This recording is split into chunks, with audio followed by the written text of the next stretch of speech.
এটা আমার ছোটো বুবলি, যখনই আমি কাজ করি ও তখনই এরকম করে, যা সামনে থাকবে সেটাকে ধরে আগে টানাটানি করবে। আমি প্লিটিং করার জন্য লেস বানাচ্ছি, সেটাতেও আমাকে বিরক্ত করছে।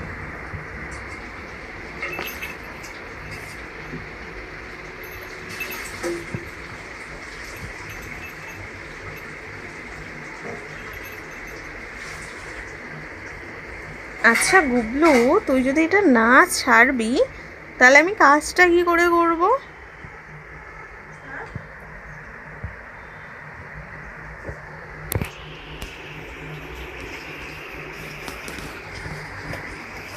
এখানে মহারানী এটাকে ছাড়ছে না, আমি প্লিটিংটা কি করে বানাবো?